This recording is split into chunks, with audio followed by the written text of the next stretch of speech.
Om Namo Bhagavate Vasudevaya. Om Namo Bhagavate Vasudevaya. Narayanam Namaskritya Naram Chaiva Narottamam Devim Saraswatim Vyasam Tato Jayam Udirayet Nashta Prayeshu Abhadreshu Nityam Bhagavata Sevaya Bhagavati Uttama Shloke Bhaktir Bhavati Nashtaki Krishnaya Vasudevaya Devaki Nandanaya Cha Nanda Gopa Kumaraya Govindaya Namo Namaha Govindaya Namo Namaha Govindaya Namo Namaha. Hare Krishna. So, are you able to hear me well, and are you able to see my screen? Yes, Prabhuji, yes. We are able to hear you well and your screen is also Yes, clearly Prabhu. Okay, Hare Krishna. So, I should have listened to other speakers and I should have prepared well. However, I just picked up a book. I'm very fortunate to have that small book. This book is written by His Holiness Bhakti Vikas Swami about Sri Chaitanya Mahaprabhu. He dedicates this book to Chaitanya Mahaprabhu and His Divine Grace A.C. Bhaktivedanta Swami Prabhupada, and to all the preachers of Krishna consciousness who have dedicated their lives to bring the mercy of Lord Chaitanya to others. So, His Holiness Bhakti Vikas Swami says hundreds of thousands of people throughout the world now follow the spotless path of Krishna consciousness as given by Lord Chaitanya. Chanting the holy names of Krishna, dancing in ecstasy, they desire only love of Krishna and consider material engagement to be insignificant. So we know that the Krishna consciousness movement is spread all over the world. And who is the originator for this? The originator is Sri Chaitanya Mahaprabhu. But do all people know him well? And even if people know him, do they know him as just a great devotee? While we know that the scriptures reveal that he is actually the Supreme Personality of Godhead himself.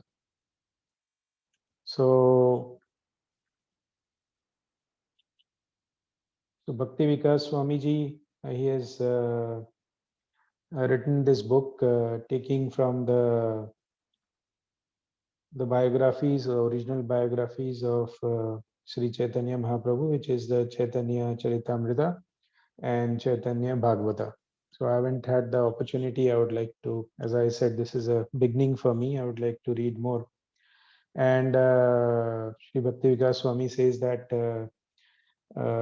the least expectation is when we begin to know more or we hear more, that we start appreciating Lord Chaitanya's compassion, his sweetness, when we start understanding his mood and the overall mission. So that's the objective. So we're going to we're going to learn more about his birth, childhood, some pastimes, and then advance. So I'm sincerely just quoting from this book that I have. So the chapters in this book are about his birth, the childhood pastimes, the scholar, and then his initiation and starting of the Sankirtana movement, then his acceptance of sannyasa and arrival in Puri. Thereafter, the South India tour. Then he again returns to Puri and his pastimes at the Rath Yatra. His travel to northern India, and then other pastimes with the devotees in Puri, and the final years. And of course, the summary and the takeaway. So this is detailed and respecting the time, and what we'll do is we will cover half of the chapters, some points from them, and then at the next opportunity, maybe it could be the continuing week if you are all okay, or else some other time, I would like to cover the rest.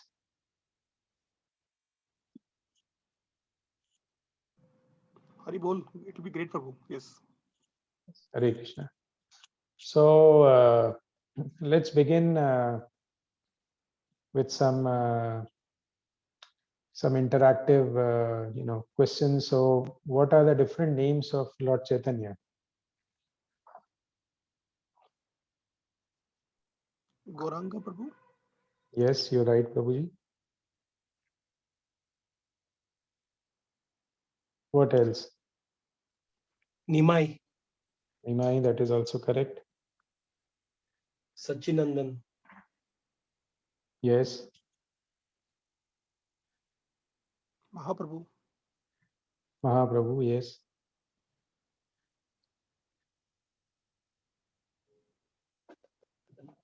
So, why is he called Nimai? he was born below the, I believe, neem tree. Yeah, that is correct, Prabhuji. Yeah. So, Lord Chaitanya has many names. His father called him Shvambara, and in his youth, he was called Nimai Pandita. When he took sannyasa, he became Sri Krishna Chaitanya, and then, of course, renowned as Sri Krishna Chaitanya Mahaprabhu. And as you said, Prabhuji, rightly,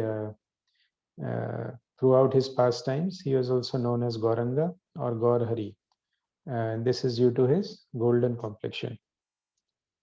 So, do you know where did he spend his major years?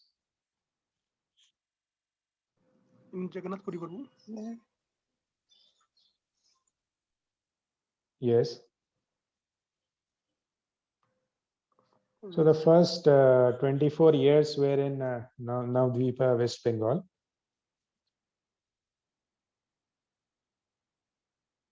And then he renounced the family life and accepted sannyasa. Thereafter, as you said, Prabhuji, he made Puri his headquarters. And then past 6 years traveling between southern India, Bengal, and Vrindavana. And then for the balance 18 years, he stayed in Puri. And we have the pastimes to know more about his longer stay there. So you're right. Now, if I may ask, what is the difference between Krishna and Lord Chaitanya?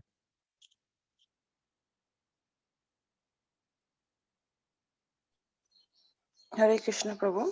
I will try. Yes, Mataji. Yes, Mataji. Yeah. So Krishna itself is a full form.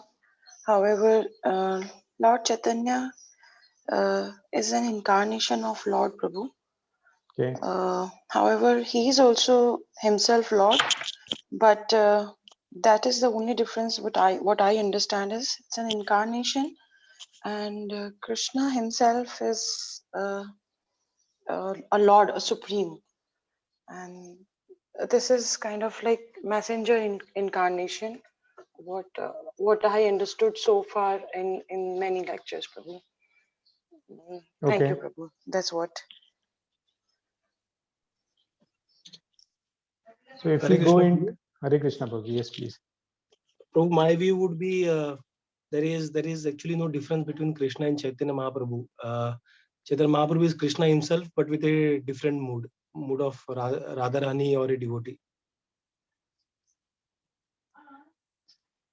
Yes, Prabhuji. And while we were discussing the names, so do you know what was the difference in their looks? Yeah, Prabhu. So Chaitanya Mahaprabhu is a golden form, and Krishna is having a cloud form, a little brackish form. Yes, you're right.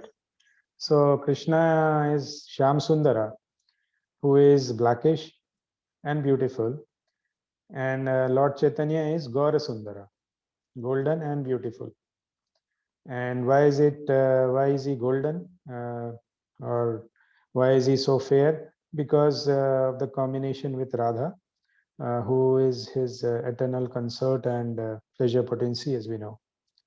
So, as Prabhuji rightly said, and Mataji, you also rightly said, so Chaitanya Mahaprabhu is the combined form of Radha and Krishna, but with the mood and complexion of Srimati Radharani. And the purpose of his coming is to teach the world the worship of Sri Sri Radha Krishna. Now, who are the parents of Lord Chaitanya? Prabhu, Mother Sachi and Jagannath Mishra, Prabhu. Yes, you're right, Prabhuji. Jagannath Mishra ji and Sachi Mata. Yeah. And who are the main associates?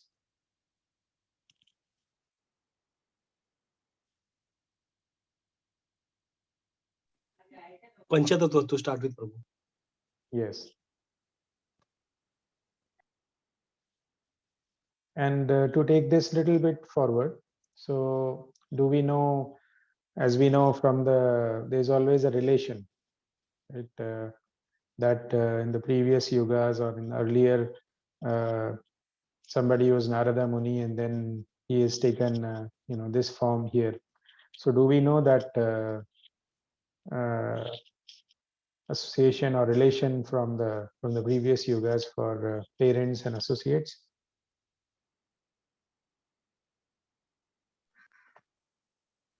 For associates, Prabhu, Nityanand Prabhu is Balrama, and Yes. Advaita Acharya is Mahavishnu and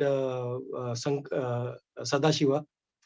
And we have Gadadhar Pandit as Lalita, and also combined with Radharani, and Narad Muni is Srivastava. Yeah, perfect, Prabhuji. So you know everything. So Jagannath Mishra ji is a combined avatar of Vasudeva and Nanda, and his mother Sachi is a combined avatar of Devaki and Yashoda, and Nityanand Prabhu is Balrama. Advaita Acharya is combined avatar of Mahavishnu and Sadashiva. Gadadhar Pandit is Radharani. Srivas Pandit is Narada Muni. And other close associates, Swarup Damodar Prabhu is Gopi Visakha, and Ramanand Rai is Gopi Lalita.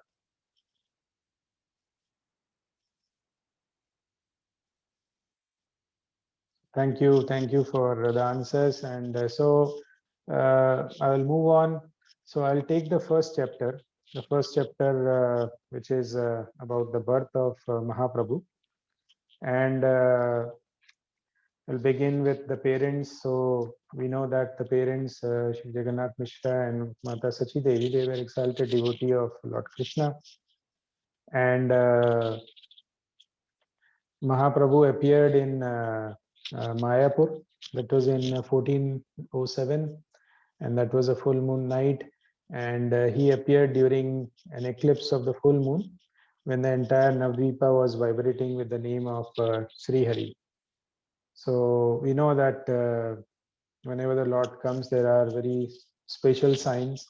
So this community, so the Brahmanas who had settled near the banks of Ganga, and there they didn't have that religious freedom, and they had this political instability also.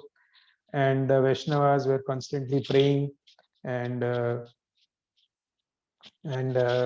during the pregnancy of Sachi Devi, his father Jagannath Mishra would used to see divine beings coming to home, and but he was not aware, what is the purpose of their visit. He used to see them, and we know that the divine beings were actually coming for praying to Krishna or Lord Chaitanya. And when the birth happened, so the famine ended, the rains came, the earth became very happy and prosperous, just like Lord Narayana is protecting the earth. So that's how he got this name Visvambara, or the maintainer of the worlds, from his birth. His father named him Vishwambara. And his maternal grandfather, Nilambara Chakravarti, is a learned scholar. So when he made the chart of baby Nimai, then he was very pleasantly surprised that the child actually was the Supreme Personality of Godhead, but he kept this as a confidential secret. And so one very interesting pastime from the naming ceremony I would like to share. So during the naming ceremony, all the brahmanas they chanted the auspicious mantras, and the locals they were joined by demigods who were disguised, and they were all chanting Lord Hari. They were blowing the shankhas, ringing bells, and various items like the uncooked rice, puffed rice, books, coins, gold, silver, etc. They were all placed before the child, the baby. However, the child ignored everything, and he just picked up the book, and that book is the Srimad Bhagavatam, and embraced it. So this brought in a massive cheer for all around, and everyone claimed that the boy will definitely be a distinguished scholar. So moving on, we look at some of the childhood pastimes. So while growing, one day Sachi Mata and Jagannath Mishra, they almost panicked. They found that Nimai was playing in their courtyard with a big snake. And like any parents, they didn't know what to do. And they kept watching in fear. But then after some time, the serpent crawled around the body of the Lord and then just moved away harmlessly. So we all know that actually the snake is Anantadeva, who's the resting place of Lord Vishnu. Then there's an interesting story about these thieves. So the two thieves actually entered into the locality, and these thieves were very clever. They used to steal the jewelry, and they were also kidnapping the children. So when they spotted Nimai, they immediately grabbed him and started running. Now, as soon as Sachi Mata started looking for Nimai, she couldn't find him. Then she kept looking around and got very worried. And then other people also assembled, and they all started looking for Nimai. Now, in the meantime, while the thieves were running, having Nimai with them, under the influence of Lord's illusory potency, what happened is they came they came full circle back, and they came back actually to the house of Jagannath Mishra again. So they kept running, and then they made the complete circle and came back. And as soon as they saw so many people around there, so immediately they put the Nimai down and ran away. Then some more pastimes. This one is very interesting. So a Brahmana came to Jagannath Mishra home, and Jagannath Mishra hosted him, and he had a saligram whom he wanted to offer before having his prasad. So he was given rice and some other ingredients so that he could cook and offer to the saligram seller. So the Brahmana nicely prepared and started offering. But then suddenly he discovered that the baby Nimai came and he ate some of the rice. So the Brahmana was surprised, and he lamented, and that the offering could not complete. The baby ate it, and he got disappointed. However, Jagannath Mishra again pleaded with him that he should cook again. And so while he agreed, and the Brahmana cooked the rice again, and while he was offering the newly prepared preparation, Nimai again came and tasted it. So this time what his father did was he locked Nimai in a room and sincerely apologized to the Brahmana that this time I have locked Nimai, and please again make and offer. So in this process, it was almost midnight, and everyone was actually asleep. And the Brahmana somehow again started offering to Krishna. But again, it happened that somehow baby Nimai came and took his food. So this time, the patience of Brahmana was gone, and he desperately started crying. And he felt that it is Lord Vishnu who actually do not want him to eat, and he must have committed some serious offense, and that is why this is happening to him. Then Nimai took pity on him, and then he spoke that Nimai is actually the same Lord to whom he daily offers. And blessing the Brahmana, Nimai then displayed his four-armed Vishnu form, and who was, who felt the divine joy. And so this is one of the interesting pastimes of Chaitanya Mahaprabhu as baby Nimai. Similarly, two Brahmana devotees, Hiranya and Jagdisha, they were actually living in a distant neighborhood of Navdeepa. So one of the Ekadashis, they offered a very elaborate puja and prepared many delicious foodstuffs. Now, Nimai is still a baby, but somehow he walked from his home and appeared in the house of these Brahmana devotees.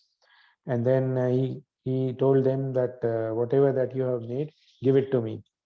So the Brahmana devotees were very surprised that how could Nimai, the baby, could come alone walking to their home, and how actually he discovered that they were doing this Ekadashi preparation and making all these dishes. So these were the two pastimes related to the offerings. Then Jagannath Mishra wanted to bring up Nimai just like any other parent would and be strict with him.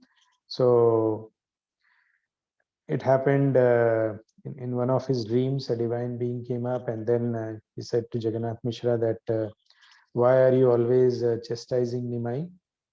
So Jagannath Mishra defended that he's naughty and it is my responsibility to fix that.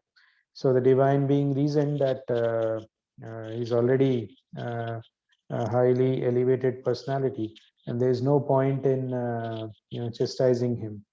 However, Jagannath Mishra maintained that even if he is Lord Narayana himself, he should continue to perform his duty to his son.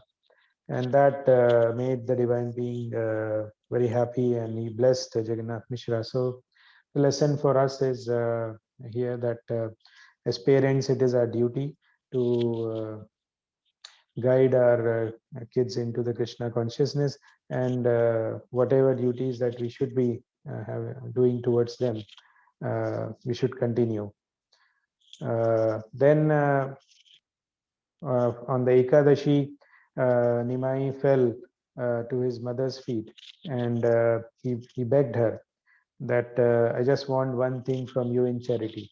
So Sachi Mata said, of course, whatever you want, I would do anything for you. So then Nimai said that just don't eat grains on the Ekadashi day. Another one, a beggar, he would come to the Nimai house, and he was having some drums. He was playing those drums, and along with that, he was glorifying Lord Shiva and blessing this beggar. The young Nimai, he assumed the form of Lord Shiva, and he danced on the shoulders of this beggar.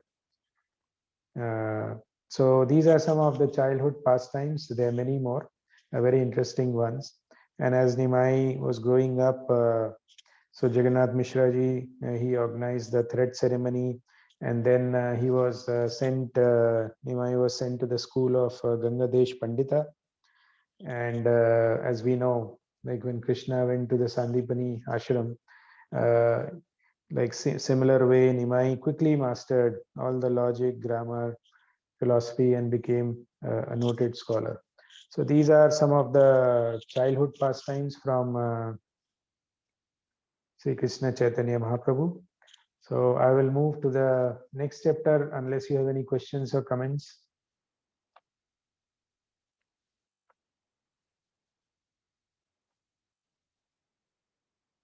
So here, while he became a scholar, it so happened, unfortunately, that Jagannath Mishra ji passed away. And so Nimai was the only son left with Sachi Mataji. So while he was very naughty, then this event changed him, and he became serious and started performing his duties. So this is the next one, which is his as a youthful scholar. So he started his duties. He started doing his duties perfectly. He was doing Sandhya Vandan, and he opened up a school for teaching Sanskrit. And one of his passions or pleasure was to do debates, and nobody could match him in that. And so from Nimai Vishwambara growing up,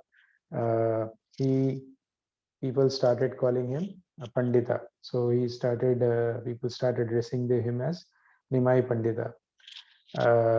One important aspect here is Mahaprabhu used to scroll around the city, and he never limited himself, and he was mingling with everyone, irrespective of their caste or background, whether they were rich or poor, irrespective of their education levels. So it's an important aspect from Mahaprabhu. An interesting one from this astrologer. So Mahaprabhu once teased one astrologer. So he met him and then said, okay, tell me about myself. So the astrologer did some calculations, and in his meditation, he saw the beautiful young boy as actually the supreme truth, the source of all universes. So the astrologer got very respectful, and he said that, in my meditation, by my calculations, I see that you are actually the master and the controller of all, and I surrender to you. To that, Nimai laughed and replied, no, I don't think that you are a good astrologer. I just know that in my previous life, I was a cowherd boy. So then growing up, the next one is about his marriage. So Nimai was married to Lakshmi Priya, whom he had met in childhood. And Lakshmi Priya was a devoted wife. Nimai used to invite many guests daily, and then he used to offer them with prasadam, and also used to give them clothing, helping the poor. And Sachi Mata was very much worried because they didn't have a fixed income, and whenever she used to get too much concerned, then Nimai used to convince her that Lord Krishna is the maintainer of the complete universe, and if we depend on him, he will definitely manage everything for us, and we all know this is 100% correct. So since he still wanted to, actual mission was to spread the name, so he went towards East Bengal so that he could do some more teaching and then make some earnings out of it. And wherever he went, people were very highly impressed by his the spiritual explanations that he used to give, and they were very joyful by seeing his radiant golden form and they used to give him gifts. So here is one interesting story about Tapan Mishra. So Tapan Mishra was a Brahmana who was very eager to know the purpose or the meaning of life, and he for that he was reading several books non-stop. But as he was reading through these books, in fact, actually, he was not getting the answers, and on the contrary, he was getting more and more confused. So again, in his dream, Tapan Mishra's dream, a divine divine being came up and then said, "Why don't you actually meet Nimai Pandit instead of reading so many books?" So Tapan Mishra rushed to meet Nimai, and Nimai explained to Tapan that the real meaning of life cannot be just obtained from becoming a bookworm. And he mentioned that in Kali Yuga, one should just simply chant the holy names of the Lord, as stated in Brihanardiya Puran. Harer Nam, Harer Nam eva Kevalam, Kalau Nastaiva, Nastaiva, Nastaiva Gatiranyatha. So Nimai advised Tapan Mishra to chant the Mahamantra and assured him that everything that he wanted, he will get this success by the constant chanting. So immediately Tapan Mishra was very relieved and relaxed, and then he wanted to renounce everything and follow Nimai. However, Nimai advised him that he should continue and then later settle in Varanasi, where he would get more opportunities to meet him. Unfortunately, his first wife, Lakshmi Priya, she was bitten by a snake and then she passed away. And so his mother was very upset, and then he persuaded Nimai a lot, and just to respect her request, Nimai married again. So the first wife name was Lakshmi Priya, and the second wife name was Vishnu Priya. So one more interesting story from his youthful times, where Kesav Kashmiri, he is a very exceptional scholar, and in fact, Digvijay Pandit, who used to roam around and then challenge everyone in the debates, and he was never defeated. He would always win over everyone in the debates. So he came over to Navadvipa, and as soon as people discovered, all the so-called Pandits and the learned scholars, they discovered that Kesav Kashmiri is actually coming there. So they all escaped from there. They didn't want to take him on. And then they left young Nimai as the only remaining Pandita there. So young Nimai met Kesav Kashmiri at the bank of Ganga and paid due respect to him. And then they started the discussion. He respectfully asked Keshav Kashmiri that can you say something in praise of Ganga, Mother Ganga? So Kesav Kashmiri, within 30 minutes, as he was an exceptional scholar, he quickly composed around 100 verses. So Nimai appreciated that, and then he said, okay, let's pick up one verse, and then can you explain more in terms of any qualities, and you can highlight those qualities, and if there are any errors or flaws that need to be improved.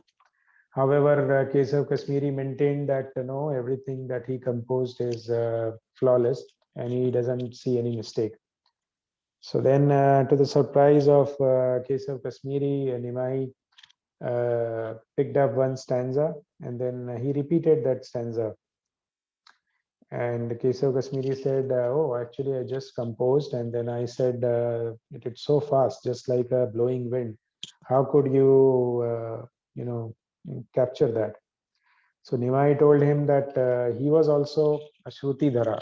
A Shruti Dhara means could remember exactly everything that he heard.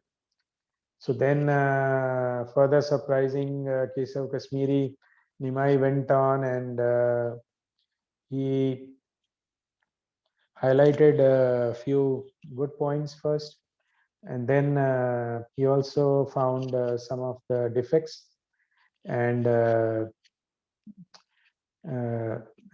areas that needed some corrections in the composition.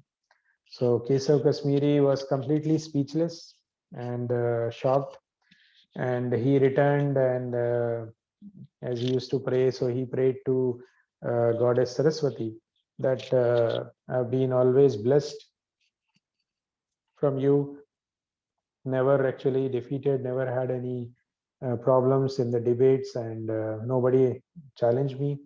But today I felt insulted, humiliated, just by a young boy. So in his dream, in Keshav Kashmiri's dream that night, Mother Saraswati appeared and said that one who has defeated you today is actually my object of worship also. And he is actually the Supreme Personality of Godhead. So you shouldn't feel bad about it at all, and immediately go and surrender to him. So, and we know that, the rest is history. So these are some of the very interesting pastimes from Nimai as the youthful scholar.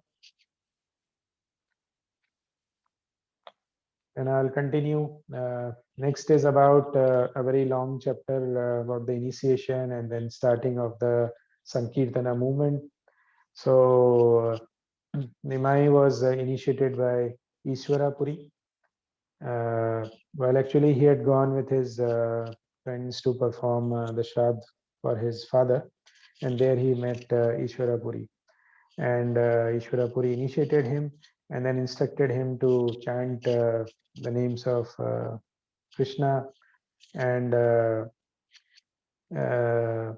here Ishwarapuri also scolded Nimai that you are not eligible, you're not authorized to study Vedanta.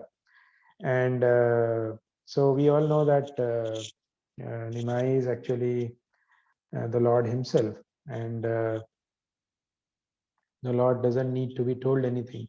However, as we are learning from the past times, right from the birth to the childhood, one of the thing that we learn here is the importance of having a guru in our life, and then be very humble and honest, accepting criticism from the guru. So that's what we learn from here. So after the initiation, there was a complete turnaround for Nimai, and he was constantly chanting and shedding tears, singing around, and even at times while talking, getting animated with Krishna's charms, attributes, pastimes. So this was a complete turnaround for him. The school where he used to teach, he started teaching only about Krishna, every word, syllable related to Krishna.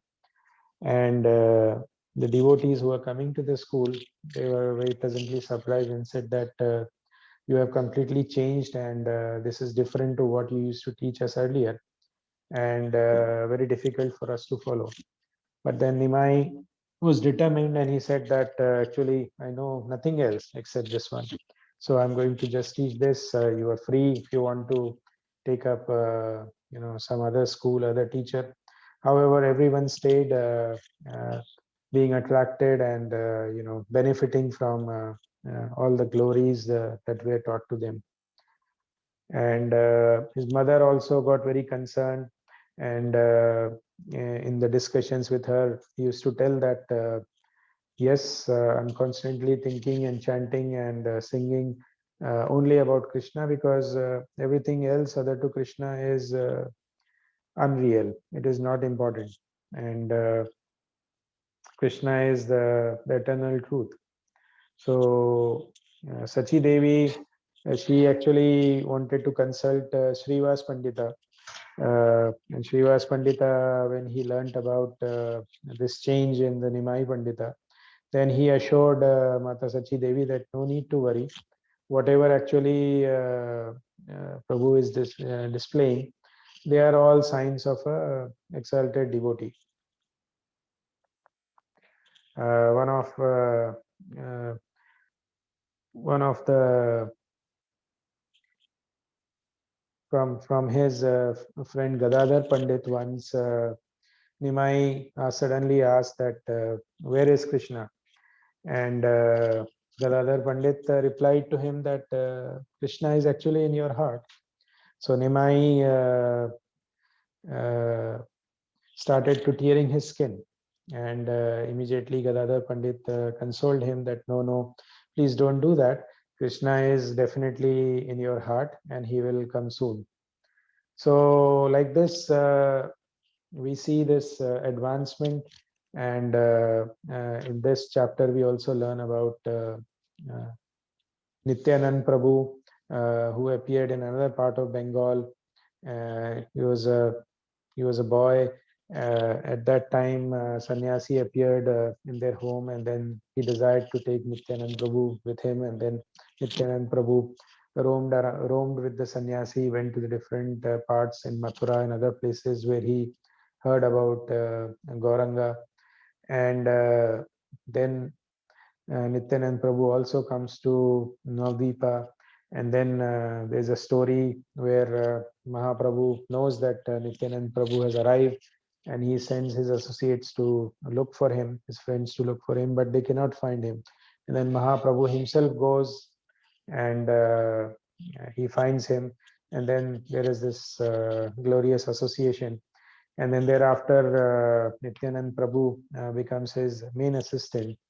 And here there is also mention of Srivas Pandita, is mention of Gadadhar Pandita, and Mahaprabhu number of times displaying to his close associates, telling about himself as the Supreme Lord, and also displaying sometimes the four-armed form, sometimes the Krishna form. And so this was a time when Mahaprabhu started the Vaishnava revival there, where Nityanand Prabhu became his main assistant, and the headquarters was Srivas Pandita's house. And goes on, and there are mention of other associates whom he meets. And during this time, there were also times when the associates were worried. However, Mahaprabhu used to assure them that no worries at all. Whenever you are doing the Sankirtana movement, please be fearless, because I am in the heart of everyone and nobody would oppose, and I am there to protect you. So there were instances like there were two guys, Jagai and Mathai, who were drunkards, and they were abusers. And so when once Nityanand Prabhu was trying to preach them, to calm them down, to give them some good words, they reacted and they started attacking Nityanand Prabhu.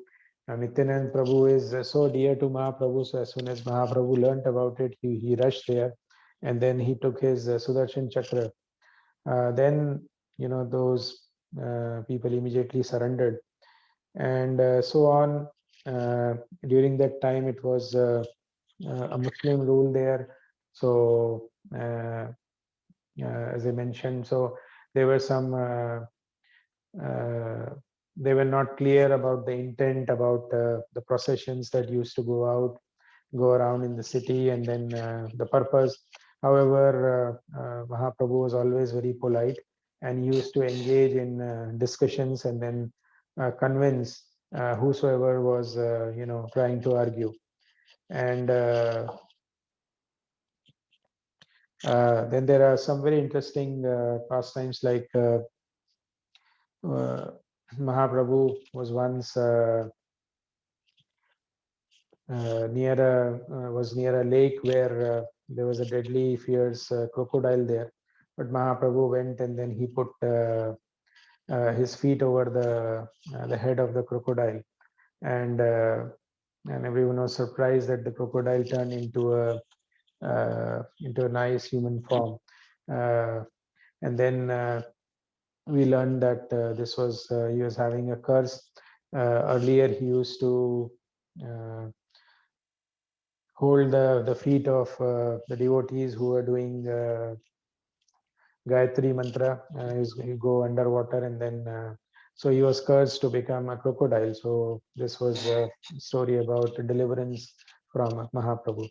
So this is very detailed, where all the associates meet and how they start spreading around the Krishna consciousness. So that's about this chapter 3. Then moving on, during these, while Mahaprabhu was trying to preach and to tell, there were many instances where he felt that if he is a sannyasi, then people would be more obedient and more respectful, and they would listen to him more seriously. So people around him were surprised with his decision. They said, no need to take sannyas. But Mahaprabhu was determined, and so he took the sannyasa.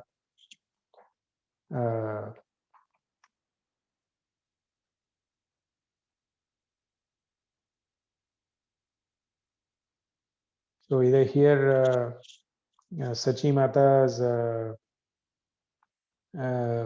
persuasion with him is also mentioned, where he says, where she gets very much worried and then says, no, don't take the sannyas. But Mahaprabhu explains to her and also to all the people around that the real meaning of human life is actually to rise above the material attachments, and also explain that Sri Krishna is the absolute truth, and his lotus feet is the only shelter.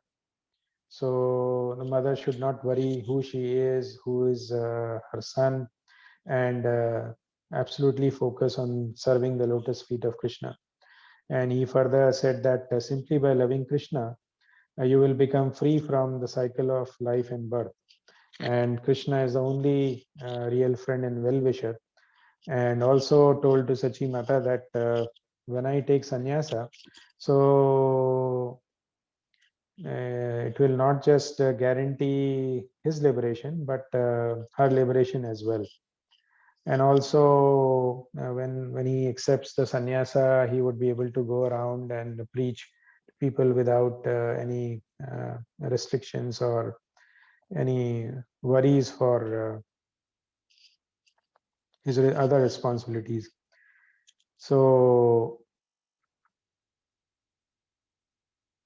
Keshav Bharati is the one under whom Mahaprabhu took the sannyasa. And then Mahaprabhu decided that he would like to go to Vrindavan. And he started, after his sannyasa, he started reciting from the Bhagavatam verse that I shall cross over the insurmountable ocean of nescience by being firmly fixed in the service of the lotus feet of Krishna. So he was constantly reciting this. And prior to his departure, everyone again assembled, and Sachi Mata requested that why, instead of going to Vrindavan, that would be very far, why don't Mahaprabhu actually go to Puri, where at least she would get information from the devotees, because devotees were going from Bengal to Puri regularly, and this way she would get information about his well-being. So Mahaprabhu accepted that, and then he left for Puri with Nityananda, Jagadananda, Mukunda, and Gadadhara. And on his way, Mahaprabhu, was always chanting Hari Hari, and he was overwhelmed with Krishna Prema. And the symptoms were sometimes he would walk very slow, and also walk staggered, as if like he was intoxicated. and some other times he would charge down the road like a lion, and then other times he would suddenly start crying, and then at times he would start dancing joyfully. So like this, they moved towards Puri. And when he reached Puri, immediately Mahaprabhu rushed to the temple, and uh, uh, he ran towards the deity of Lord Jagannatha and fainted there in ecstasy. So everyone was surprised, and the security, actually they wanted to remove him, but then this was observed by Sarvabhaum Bhattacharya. He was the most famous Pandit there, and in fact, advisor to the king there, Maharaj Prataprudra. So he told everyone that no, please don't interrupt. And Mahaprabhu was taken to his home. So following that, Nityanand Prabhu and other devotees arrived there, and at the same place, the brother-in-law of Sarvabhaum Prabhu, Sarvabhaum Bhattacharya, sorry, Gopinath Acharya, who is brother-in-law, he also came there. So seeing this state of Mahaprabhu, the devotees exactly knew what to do. And every time Mahaprabhu would faint, they would start chanting Hare Krishna, Hari Hari, and then when they did the same, and then Lord regained consciousness. So this was a pleasant surprise for Sarvabhaum Bhattacharya. And thereafter, Gopinath Acharya, who knew about Mahaprabhu, told Sarvabhaum Bhattacharya that actually Mahaprabhu is Vishnu himself. So Sarvabhaum Prabhu was actually Sarvabhaum Bhattacharya. He was also very learned, and he was a scholar of Vedanta. And he disagreed that I cannot accept, though I have heard about Gauranga and I know about him now. However, I don't think that he is the Lord himself. So later he spoke for 7 days discussing with Mahaprabhu. However, Mahaprabhu shattered all his speculations one by one, and clearly explained to him that Vedanta establishes the greatness, the preeminence of the Supreme Personality of Godhead. And with this, Sarvabhaum Bhattacharya, he accepted defeat, and he bowed down to the Lord. And the merciful Sri Krishna Chaitanya, he blessed Sarvabhaum Bhattacharya, and he showed him his 6-arm manifestation. So in the 6-arm manifestation, he showed the 2 arms of Lord Rama, holding a bow and arrows, and then the 2 arms of Krishna, holding a flute, and also his own 2 arms, holding a sannyasi's staff and the water pot. So now we can relate the 3. And following this, Sarvabhaum Bhattacharya, he was very feel blissful, and he immediately became a leading associate of the Lord. So these are some of the pastimes from the sannyasa and his arrival in Puri. I just want to check if there are any questions or comments here.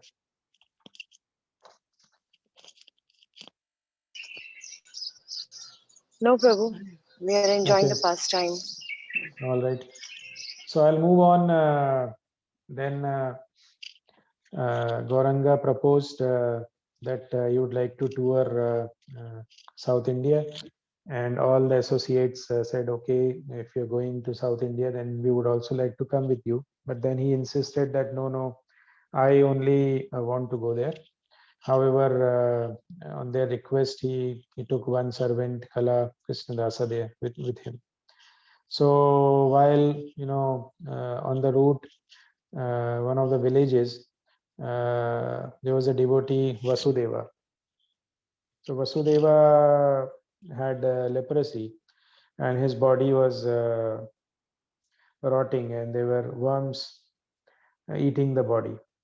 However, Vasudeva was an exalted devotee, and he was not complaining about his situation. He accepted that this must be due to the deeds that he would have done in his past lives, and so he was silently suffering from it without having any bad feelings or without having any protest or lamentation. And he was so much exalted that sometimes if a worm fell off his body, then he was kind and merciful to the worm. He would put the worm back into the body, thinking about the worm, that the worm would actually perish outside. So when he learned that Mahaprabhu passed through the village and he could not meet him, he lamented.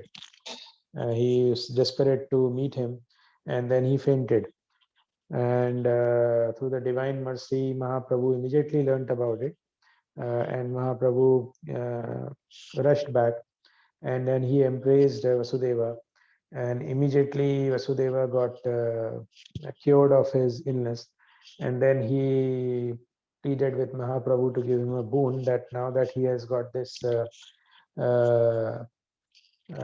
beautiful form back, he should not get any arrogance, he should not forget what had happened to him, and he should continue on the path of bhakti. And this was and he was blessed and rewarded by Mahaprabhu. So while Mahaprabhu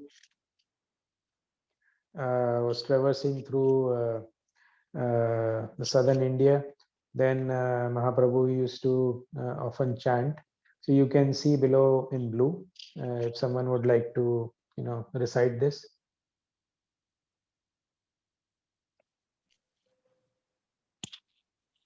I'll try, Prabhu. Yes, Prabhuji. Krishna, Krishna, Krishna, Krishna, Krishna, Krishna, Krishna, Hey. Krishna, Krishna, Krishna, Krishna, Krishna, Krishna, Raksha Mam. Krishna, Krishna, Krishna, Krishna, Krishna, Krishna, Pahi Mam. Rama Raghava, Rama Raghava, Rama Raghava, Raksha Mam. Thank you so much, Prabhu. Hare Krishna. Thank you so much, Prabhuji. So the translation goes, "O Lord Krishna, please protect me and maintain me. O Lord Rama, descendant of King Raghu, please protect me. O Krishna, O Kesava, killer of Kesi demon, please maintain me." So in this tour, Prabhuji, so Mahaprabhu meets Ramanand Rai, who is a great devotee. And when we know more, Ramanand Rai is the closest associate and most trusted. So they had great discussions, and they had great blissful feelings when discussing about Krishna. And Ramanand Rai used to always tell about all the pastimes of Krishna, to the point where he would come to Radha Krishna and then stop there. So being merciful and blessing Ramanand Rai, Mahaprabhu actually revealed his original form as Radha Krishna to Ramanand Rai and blessed him. So here in this chapter, there is a very interesting story about Lakshmi Devi. So why is that Lakshmi Devi not able to attend Ras Leela? Anyone would like to attempt this? In case you know, please share. Hare Krishna, Prabhu. Yes, Prabhuji. So the reason what I'm aware of is because Lakshmi Devi was in the Aishwarya Bhava while when she wanted to participate in the Raslila, hence she could not participate. To participate in Raslila, we have to be in a Madhurya Bhava. So that's the reason she was not allowed to participate. Yeah, amazing, Prabhuji. Yeah. So, and in Vaikuntha, we have this awe and reverence for the Supreme Lord, where everyone is respectfully praying to the lotus feet of the Lord. But when we compare the environment in Vrindavana, it is a very simple place where everyone has a natural love for Krishna. So while we have all the gems and in Vaikuntha, in Vrindavana, we have fruits, flowers, cows, and river Yamuna. So, as you mentioned, Prabhu, it is about Madhurya Bhav and not the Aishwarya Bhav. So the atmosphere there is very intimate rather than respectful. So, though Lakshmi Devi desperately wanted, but actually she could not give up her Vaikuntha mood, and that's why she could not participate in the Ras Leela. To participate in the Ras Leela, actually, she had to take the form of a simple cowherd girl, and which she could not. So that's how we learned that Lakshmi Devi could not attend the Ras Leela. Then in his tour, when he was visiting Srirangam temple, so he found a Brahmana who was holding Bhagavad Gita and constantly crying. So all people around him, they used to look at Brahmana and then make fun of him. However, Mahaprabhu approached the Brahmana and then he asked that, why are you crying? So the Brahmana said that my Guru has given me Bhagavad Gita and he has asked me to daily study from it. However, he was not educated. He had not educated enough, so that was a challenge for him. So Mahaprabhu said, okay, you are not able to read. However, why are you crying? So then the Brahmana replied and explained that he only saw that Lord Krishna is sitting on a chariot as Arjuna's driver. And the other thing that he saw is that Krishna is having the reins in his hands. Krishna is very beautiful and blackish, and he's instructing Arjuna. And I think of this, my heart becomes overwhelmed, and I am not able to control my tears. So Mahaprabhu Gauranga was very pleased, and then he embraced Brahmana and said that even though you are not able to read properly, you are actually a true student of Bhagavad Gita. You understand Bhagavad Gita better than the other educated people. During this trip, when he was near Madurai, he also came across a surrendered devotee of Lord Rama who was constantly thinking of Lord Rama. So this devotee was always sad. And the reason for his sadness was that he was thinking that how was it possible that Mata Sita was actually kidnapped by Ravana? How could Ravana take Mata Sita away? And this was the reason, while he was a great devotee of Lord Rama, this was the reason he was constantly in a state of sadness. So when Lord Chaitanya met him, then he told him that it was not possible for Ravana to take Sita away. However, we learned that after a few days, Gauranga, in one of the ashrams, he found an ancient manuscript, and this manuscript was from Kurma Purana. So this manuscript explains that Ravana had actually not taken Mata Sita, and it was just an illusory representation of her that he took. And the original form of Mata Sita was actually protected by Agni Deva, while she was separated from Lord Rama. So Mahaprabhu again met this devotee of Lord Rama, and he shared this manuscript, which immediately released the distress of the devotee.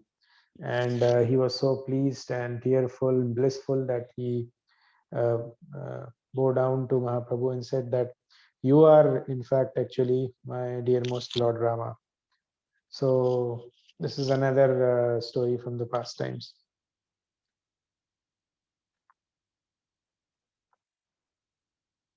So now, respecting the time, I would like to take up this verse from Bhagavatam. So this is Srimad Bhagavatam, Canto 11, Chapter 5, verse 32. So recite first. Krishna Varnam Tvisa Krishnam Sango Pangastra Parsadam. Krishna Varnam Tvisa Krishnam Sango Pangastra Parsadam. Yagnai Sankirtana Prayet Yagnai Sankirtana Prayet Yajanti Hi Sumedasa Yajanti Hi Sumedasa. So any Prabhujis, Matajis would like to recite the verse?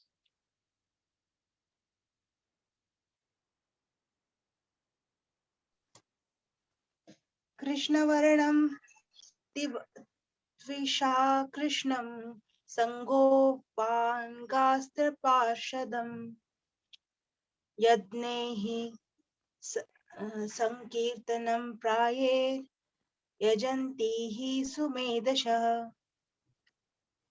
Thank you, Mataji. Hare Krishna, Prabhu. I will also try. Yes, Mataji. Krishna Varanam Trisam Krishnam Krishna Varanam Trisam Krishnam Sangopam Plastra Prasadam Sangopangas Sangopastra Prasadam Parshadam Yagnehi Sankirtana Prayer Yajanti hi sumedasa Yajanti hi sumedasa. Hare Krishna. Thank you, Mataji. Anyone would like to take the synonyms? I'll go ahead, Prabhu. Yes. Krishna Varnam, repeating the syllables. Krishna, Tvisa, with a luster. Akarshanam, not black, golden. Saanga, along, with associates. Upa Anga, servitors. Astra, weapons. Parshadam, confidential companions. Yajnaya, by sacrifice. Sankirtana, paryaha, consisting chiefly of congregational chanting. Yajanti, they worship. He certainly Sumedsa, intelligent persons. Hare Krishna. Krishna, thank you, Mataji. So next we would like to take the translation. So any Prabhuji would like to read the translation? Hare Krishna, Prabhu. Yes, Prabhuji. Yeah. Translation by His Divine Grace Sri Bhaktivedanta Swami Prabhupada, Jai Jai Prabhupada. In the age of Kali, intelligent persons performed congregational chanting to worship the incarnation of the Godhead, who constantly sings the name of Krishna. Although his complexion is not blackish, he is Krishna himself. He is accompanied by his associates, servants, weapons, and confidential companions. Yeah, thank you, Prabhuji. So we all know this verse is pointing to whom, and we can relate that this is about out of my ignorance, I used to ask, and once I asked Vinay Mukund Prabhuji that is Mahaprabhu mentioned in Bhagavatam? And yes, the answer is yes. And we are reading from one of the verses. So these are some of the pastimes, and we have almost reached our time. However, the number of chapters pending, so as I mentioned, at some other time, would like to take up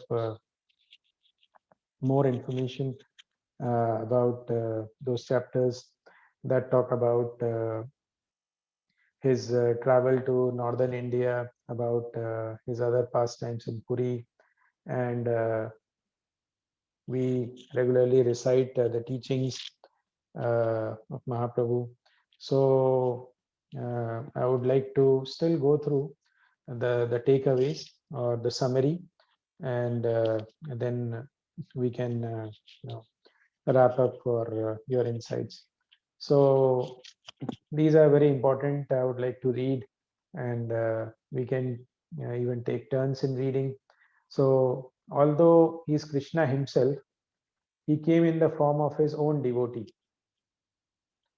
to relish the bliss of a devotional service and to teach others how to worship him.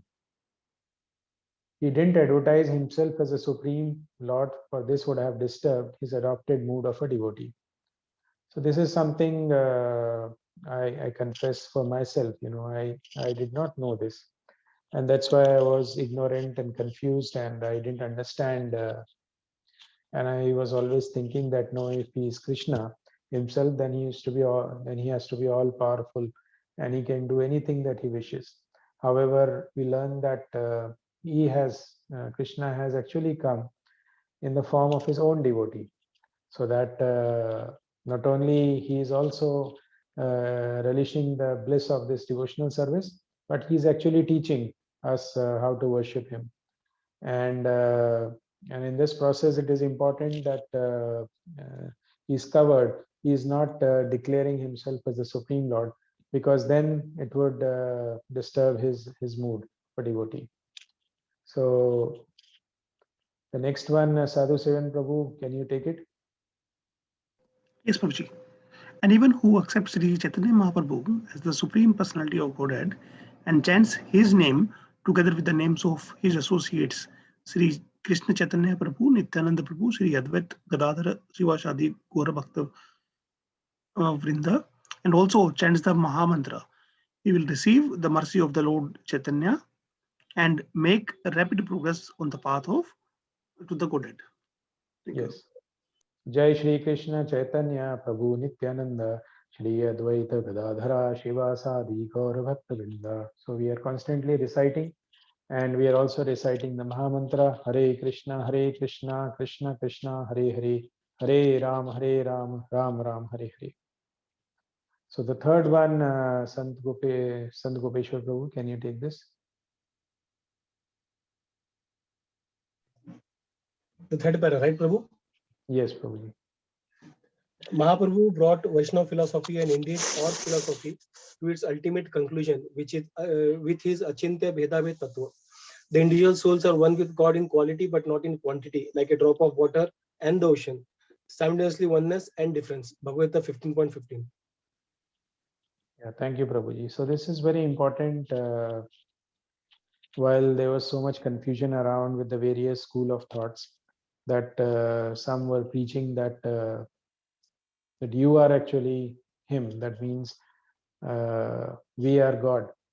However, it had to be clarified, and in the Gaudiya Vaishnava, we follow this Achintya Bheda Tattva, where while we are one in quality, but not exactly in quantity. So the example here is a drop of water, which may have the qualities. However, when compared with ocean, it is insignificant. So there is oneness, but at the same time, there is difference as well. And this is the ultimate conclusion from all the philosophies. So the next one, Purna Mataji, you can take.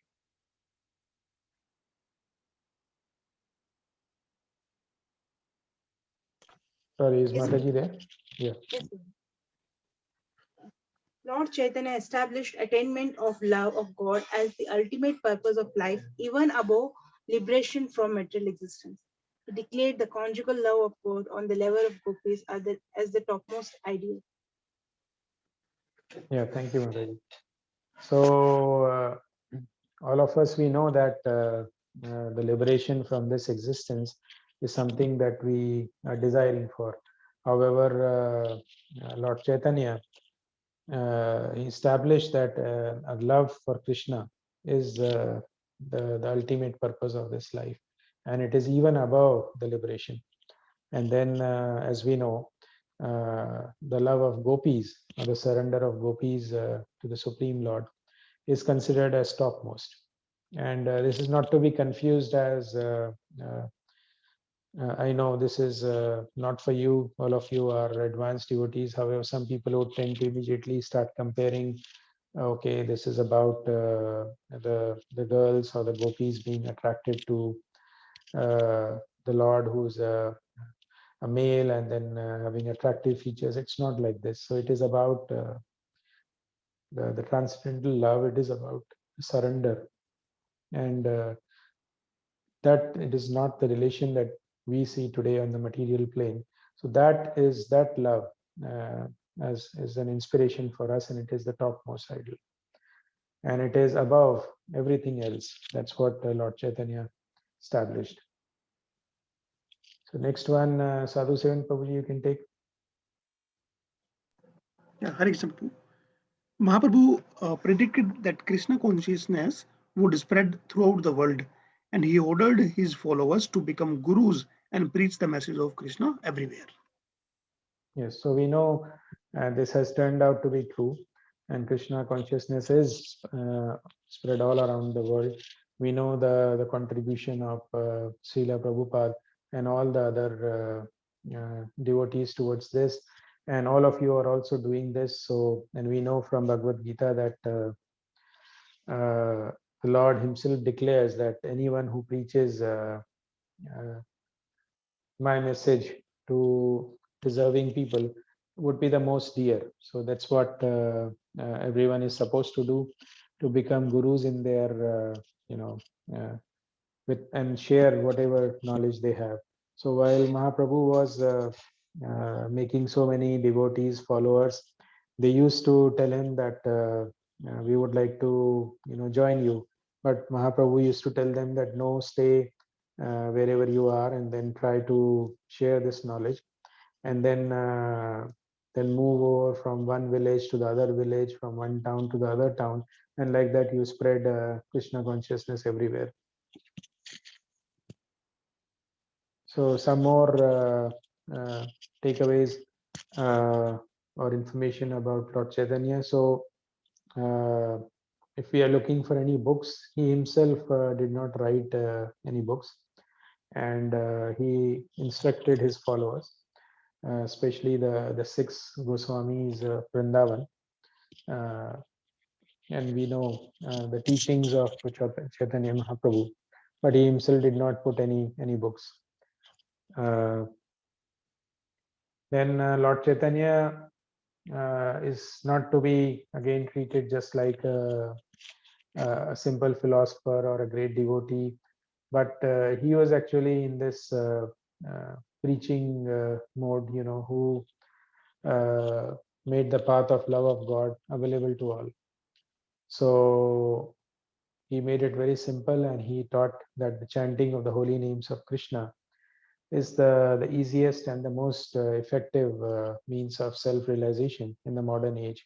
And then he went around, spreading this Krishna consciousness everywhere. And we know now from our experience, and we are learning that this very simple, effective, but very practical method of God realization, which is explained by Chaitanya Mahaprabhu, and it is that everyone and always, and in fact everywhere. So there are no rules, there is no time, there's no location. All that we have to do is to just chant the names of Krishna, especially the Maha Mantra, Hare Krishna, Krishna Krishna, Hare Hare, Ram, Ram Ram, Hare Hare. So what happens when we chant these holy names? So it not just destroys the sinful effects from this life, as well as the various millions of previous lives that we have uh, gone through, but it also takes away the sinful effects that can lead to massive significant punishments, severe punishments in hell, and then downgrading from the human life to take birth in the animal form, or even when we are having human life, we may be unhappy, sick, or living in poverty. So all these things are taken care when we do the chanting. And also it bestows mukti to us, which is freedom from the repeated birth and death. And as explained above, Mahaprabhu explains that yes, you would like to liberate, but then the most important thing is the love for Krishna, the Supreme Lord, our most beloved, the Lord of our hearts. So I would like to stop here, and thank you again for giving me this opportunity. And at the next available opportunity, I would like to take this further and then share more information from this book. And also I would like to gather more information from other speakers and other scriptures where I can help with more pastimes and realizations. So thank you so much again. I will stop here, and I would like to open up for your comments. Hare Krishna. Thank you. Hare Krishna. Thank you so much, Himanshu Prabhuji, for the wonderful, great, very simple method you explained so many details about Chaitanya Mahaprabhu. Attending your session means today we have completed almost half of the book of Bhakti, His Holiness Bhakti Vikas Swami Maharaj. So, I mean, in so many years we were not able to read that, but in last 45 minutes or 1 hour, you made us to read that almost half of the book, Prabhu. So thank you so much, Prabhuji, for this wonderful seva. And the way that you explained each and everything, we literally did not miss anything. I mean, every single chapter you were going through, and every single takeaways from those lessons, I mean, they were shared. Very, very big haribol to you. And we request you to please like continue the remaining part of the book, and probably next week, or I mean, whenever you find it comfortable. So let me now invite the rest of the audience one by one. I will begin with Her Grace Mamta Mataji to please share her insights and I mean, lessons for us to learn. Hare Krishna, Prabhu.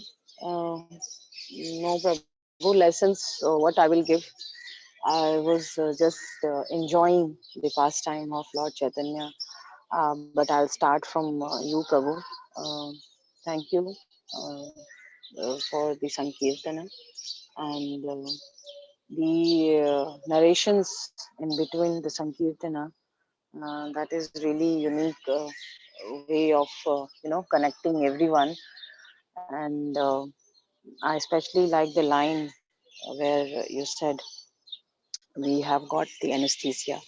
Yes, actually, and I feel the anesthesia is really working great with me, because this anesthesia feeling is not at all going, no matter how much I'm associated with the devotees, how much I'm listening or chanting. But this anesthesia is not leaving its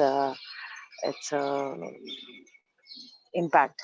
So yes, we all are in anesthesia, but I feel I'm more into that condition, and I really look the blessings, and I pray to the Lord that this anesthesia should leave its effect as soon as possible. Thank you very much for the Sankirtan, Prabhu. Moving ahead to Himanshu Prabhu, our dear Himanshu Prabhu. He always come up with such a simple way, and he summarize in a manner, very easily. Everybody connect, and each and every word goes to the heart. So we have all heard about Lord Chaitanya every time we hear, but it was another experience of listening all small pastimes, which actually I didn't come across. I heard all the few highlighted ones, but not all as he narrated. And he explained all small incidents, how and where as a baby Chaitanya, how he used to go taking the prasadam, how he bestows the mercy upon the people around. And at every time, Prabhu, you narrated so well. You summarized the half of the book, I believe, in a very simple manner, and the mudhas like me, could able to understand. So thank you so much. That I'm sure you must have given ample of time to the book, and then you been able to narrate it in 40 to 45 minutes itself. Beautiful, Prabhu. I'm looking forward to complete the further on the same. Uh, yes, Prabhu. The only takeaway for me is Harir Naam Kevalam, and chant as much as possible, as Lord Chaitanya has emphasized and given the message, establish the movement so easy, so shortcut way, that in this Kali Yuga we all can just pick it up anytime, anywhere. So yeah, Prabhu, thank you. For me, just this takeaway that uh, get into my chanting more seriously, and let's get away from this death repeated death and birth cycle. Thank you very much, Sunil Prabhu. Thank you very much, Himanshu Prabhu. My sincere danvats. Hare Krishna. Thank you so much. Thank you so much, Mataji. Very nice. Ribol. Thanks a lot, Pomta Mataji. Let me request His Grace Sant Gopeshwar Prabhuji for his comments now. Hare Krishna, Prabhu. Dandar Pranam. Prabhu, nice start of the day with your wonderful kirtan, and you had those small bunches of quotes that you have put in during the kirtan. So that was good, Prabhu. So thank you, Prabhu, very much. Himanshu Prabhu, very nice. You kind of summarized, as Sunil Prabhu said, you kind of summarized the whole past and the life of Chaitanya Mahaprabhu, and it was nectar to our ears, Prabhu. I echo Mamta Mati that we were like immersed in your nectarian recitation of the pastimes of Chaitanya Mahaprabhu. So Prabhu, I mean, nothing to add, but a small thing is usually Chaitanya Mahaprabhu is not so very well known because he is a hidden avatar, and in the verse that you quoted, even Prabhupada mentioned in the purport that from Srimad Bhagavatam, that when Garg Muni came and told that Lord appears in 3 different colors, when he mentions yellow in one of them. So Prabhupada confirms that this yellow color is for Chaitanya Mahaprabhu. And also there have been some Vedic evidences for the incarnation of Chaitanya Mahaprabhu. I mean, I have a couple of them in front of me. I would just like to read those. One is from Atharva Veda. Atharva Veda also mentions about Chaitanya Mahaprabhu, which says ito ham krita sanyaso vatarishyami. So basically here this is the start of the verse wherein the Lord is mentioning that he will descend as a sannyasi, tall, fair, saintly Brahmana devotee after 4,000-5,000 years of Kali Yuga, and I will appear on earth near Ganga shore with all the signs of exalted person, free from material desires. So this is where it is mentioned in Atharva Veda, And also he continues saying that he will always chant the name of the Lord and taste the sweetness of my own devotional service. Only other advanced devotees will understand me. So this is mentioned in Atharva Veda. Also Samaveda has a quote which starts with Tataham krita sanyaso bhu girbanah atharishe, which basically means that he will descend as a Brahmana sannyasi on the place shore of Ganga, and I will chant the name. So he has mentioned that in many shastra that has been quoted. In Narsimha Purana, it has been mentioned again that I would appear as in Satyoga. I will appear as half man, half lion to cure a terrible disease. And then in Treta Yuga, I will appear as Ram, a person who defeated 10-headed Ravana, and who in Dwapar Yuga removed the earth's burden and protected Gopa. Will appear again in Kali Yuga. He will be golden. He will delight in chanting. So this perfectly or this clearly directs or indicates about Chaitanya Mahaprabhu. Now, one direct evidence which was mentioned is from Bhavishya Puran. So there it is clearly mentioned that the Supreme Lord said, in Kali Yuga I will appear as the son of Sachi. So Sachi Mata's name has been clearly indicated in Bhavishya Purana. So it says Bhavishyami Sachi Sutah. So it clearly says that I will appear as the son of Sachi and inaugurate the Sankirtan movement. And there is no doubt about it. So there are many such evidences in Shvetastvara Upanishad and so, wherein Chaitanya Mahaprabhu's appearance and the confirmation that he is none other than Krishna has been clearly mentioned. So there are, I just quoted, I would say, very popular or highly respected shastras like Atharvaveda, Samaveda, Narsimha Puran, Bhavishya Puran, known and respected shastras. But there are many others in other shastras as well. Bhavishya Puran, Bhagavatam you have already quoted.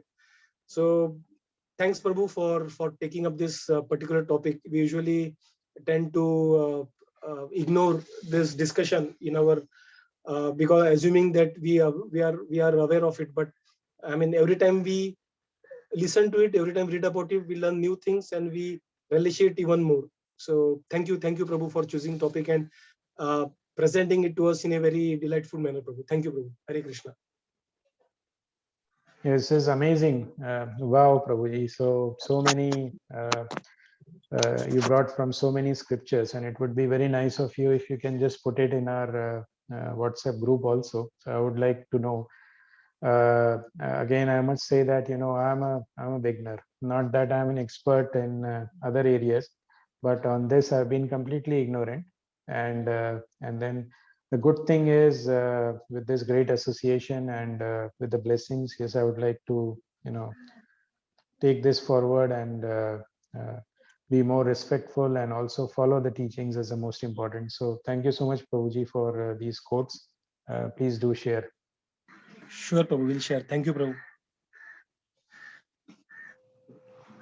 Hare Krishna, Sant Kapileshwar Prabhuji. Thank you so much, Prabhu. Hari Hari Bol. Thank you, Prabhu. Lot of time you have spent in gathering the information, Prabhu. So please do share, Prabhu. I was going to ask you the same, but thank you so much, Prabhuji, for asking Sant Prabhuji to sharing it. So let me request Her Grace Poona Mataji now to please share her valuable comments. Thank you, Prabhuji. Yeah, Prabhuji, the Kirtan was very nice, Prabhuji. It was filled with devotion. I always I always be attentive while you are saying Kirtan. It's full of devotion, Prabhuji. Thank you, Prabhuji. And Himanshu Prabhu, as usual, Prabhuji, your lectures are always the pravachan. You should always do it in a big platform, Prabhuji. You are not doing. I always think about it. You should do it in a big platform. The topic was very, very nice, Prabhuji, and I was thinking that you will say about Advaita Acharya, and then Chaitanya Mahaprabhu, like you spoke on Chaitanya Mahaprabhu. Usually, as Santosh said, we ignore these kind of topic, assuming that we all know it. Only while I was listening to you, I could understand that how ignorant I am. Thank you, my Prabhuji. Very nice class, Prabhuji. Hare Krishna. Yeah, thank you so much, Mataji. Always you encourage, and where I highly appreciate, this helps. Thank you. Thanks a lot, Purna Mataji. And Thank you, Prabhuji. thanks, Mataji. Thank you. And finally, I will also share my comments, Prabhuji. Like once again, very, very big Hari Bol to you, Prabhu. Once to Prabhuji. And I completely agree with Purna Mataji that the rest of the world should also get the opportunity to hear you, Prabhuji. I mean, there is a lot to learn when you speak. So when we all agree to this, Prabhu, then you must also agree with us, Prabhu. And Prabhu, the beautiful part was like the role of Mahaprabhu in our devotional services is like in this age, the lives of a generation of people in this age like starts from Mahaprabhu only, because he had taken that merciful form, and so his role can be compared like in a school, right? For example, we had a movie, right, Mamta Mataji, that Tare Zameen Par. So we saw, so there were so many teachers. Each of the teacher was doing their role in the manner, in their best possible capabilities, right? There were different English teacher, Hindi teacher, science teacher, maths teacher, and when this Amir Khan comes there, so he makes that study fun. So uh, and he wakes up the sleeping soul of the poor boy, right, in that movie.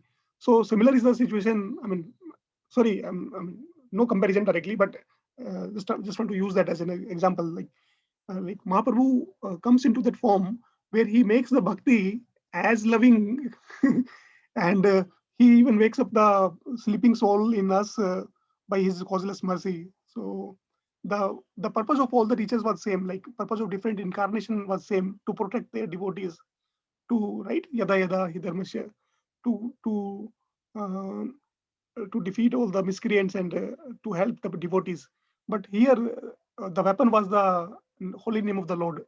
So it is a beautiful thing. And then otherwise, we are so deed, like you always say, Mantamataji, like we never, until somebody comes and we always do take the things on our ego, and we don't care. We don't learn from all those examples. But Mahaprabhu came into the form that makes the things so much easily understandable, that we must be surrendering to his words and his associates. So thanks a lot, Himanshu Prabhuji, once again, and a very, very big Haripol to you. Jai Ho. Thank you so much, Sadhu Sevan Prabhuji. I knew that with your support, with some Gopeshwar Prabhu and everyone's support, somehow I would sail through. And the problem with me is, I know in bits and pieces, and I must confess that I'm superficial, and this is because of lethargy, and also because of my wavering nature, where I don't take a deep dive. So there's lots of improvement need to come before I can take this to a wider audience. But our association always is very encouraging and very appreciative. And whatever we say, you always support. But I would also urge that, especially in my case, if you can be a bit more critical, so also that will help to improve.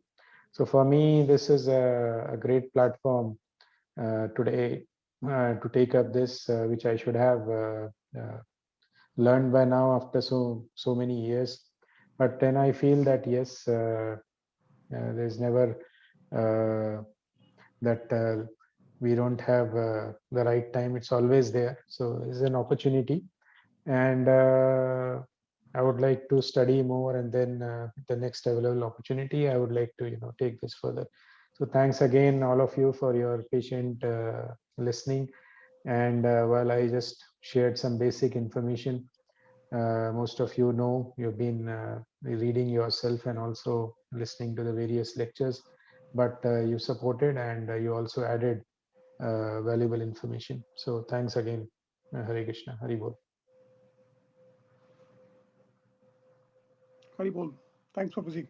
See, Prabhu, this is the beauty of your lectures, Prabhu. We do all. I mean, I have a lot of problems, Prabhu, but I never commit. I never confess that I have the problem. But this is the simplistic and the best thing that I like, Prabhu. I mean, you say that you have a problem. I mean, everybody has problem, Prabhu, but you humbly accept that. So this is the best thing to learn from you, Prabhu. So, and Prabhuji, one small correction. Maybe I am wrong. You can check Prabhu later, like that. Subrup Damodar was Lalita Sakhi Prabhu and Ramanandacharya was Vishaka. It is my mistake. Let us check it again. I guess you had told it other way, Prabhu. I mean, very small. I mean, input. I just wanted to pass. Prabhu. Yeah, okay, Prabhuji, I'll recheck that. Okay, thanks a lot, Prabhuji. So now I request everyone to please switch on their videos and then so that we can have the darshan of each other and close the session.